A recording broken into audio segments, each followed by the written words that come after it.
اسی لیے مجھے نہ تو اپنے ساس کے گھر کے ماحول کے بارے میں کچھ پتہ تھا اور نہ ہی اپنے پتی کے بارے میں۔ مجھے امت سے دیکھ کر اور الجھن مجھے اس کی نظروں سے محسوس ہو رہی تھی، کبھی نہ لڑکوں سے نہیں ہوئی تھی جن کے ساتھ میں بچپن میں کھیلتی چلی آ رہی تھی۔ وہ میرے سامنے والی برتھ پر ہی بیٹھا تھا۔ ایک تو پہلی بار میں ٹرین کا سفر کر رہی تھی، پہلے کبھی بھی ٹرین کا سفر نہیں کی تھی، اور پھر وہ بھی اس بھری بھرکم دلہن کے جوڑے میں۔ بتاؤ، دلہن کے جوڑے میں اتنی بھاری ساڑی میرے اوپر تھی کہ میں کیسے، اور مجھے سر پہ میرے چنی اڑا دیا گیا تھا، وہ بھی بہت بھاری تھا، جس سے میں بہت بور ہو رہی تھی۔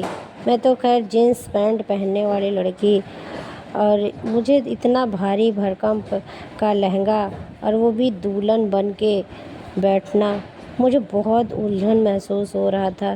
پھر بھی میں کیا کرتی، میں مجبور تھی، میں بیٹھی رہی۔ بڑی مشکل سے 16-17 گھنٹے کا یہ سفر اپنے اس بھاری لہنگے کے ساتھ کیا تھا۔ رات کو سونے سے پہلے زیور ضرور اتار دیے تھے۔ بھوپال پہنچنے کے بعد میری ساس اپنے محلے کی ایک لڑکی سے دوبارہ سے میرا میک اپ ٹھیک کروایا۔ میرا میک اپ سارا خراب ہو گیا تھا ٹرین میں، کیونکہ 16-17 گھنٹے کا سفر تھا، تو میرا سارا میک اپ جو ہے خراب ہو گیا، کیونکہ ٹرین میں مجھے ٹھیک سے نیند ہی نہیں آ رہی تھی۔ میں ہمیشہ نیند کی بڑی پکی تھی۔ جب بھی مجھے نیند آتی تھی، میں چاہ کر بھی خود کو جگا نہیں پاتی تھی، اسی لیے اپنے پتی کے کمرے میں آنے کا انتظار بھی نہیں کیا، اور مجھے بہت نیند آ رہی تھی، اور میں جو ہے سونے لگی، اور تکیے پر سر رکھ کر میں سو گئی۔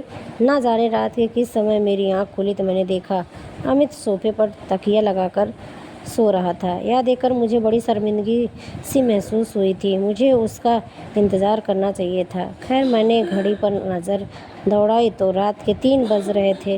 مجھے بہت بھوک لگ رہی تھی۔ جب سے میں آئی تھی بس ناشتہ کرا کے ساس مجھے کمرے میں بٹھا دیا تھا، اور مجھے کچھ کھانا بھی نہیں دیا تھا، اور میں کمرے میں آتے ہی لیٹ کر سو گئی تھی۔ میں اٹھ کر کمرے سے باہر جانا چاہتی تھی تاکہ میں تھوڑا سا کھانے پینے کا جگاڑ بھی کر سکوں۔ جیسے ہی میں نے بیڈ سے نیچے پاؤں رکھے، نہ جانے نیچے کیا رکھا تھا کہ میرا پاؤں سے ٹکرا گیا، اور میں گرتے گرتے بچ گئی، لیکن میرے منہ سے ایک چیخ نکل گئی تھی۔ میں نے چلایا۔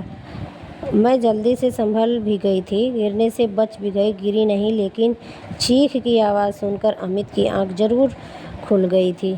مجھے جاگتے ہوئے دیکھ کر وہ مسکراتا ہوا اٹھ کر میرے پاس آ گیا، اپنا تکیہ بھی بیڈ پر رکھ کر۔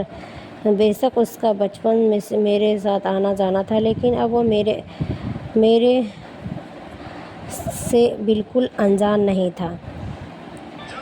وہ میرے پاس آ کر بیٹھ گیا، اور اس نے پوچھا، مجھے کوئی کام ہے؟ تم بیڈ سے اتنی رات کو کیوں اٹھ گئی؟ تمہیں اگر کوئی ضرورت ہو تو بتاؤ، میں تمہیں لا کر کے دیتا ہوں۔ اس نے کہا، میں نے تم سو رہے تھے تو میں نے تمہیں جگایا نہیں کہ تم گھوڑے بیچ کر سو رہی ہو، تمہیں آرام سے سونے دے، کیونکہ تم راستے میں بہت تھک گئی تھی، اسی لیے تمہیں میں نے نہیں جگایا۔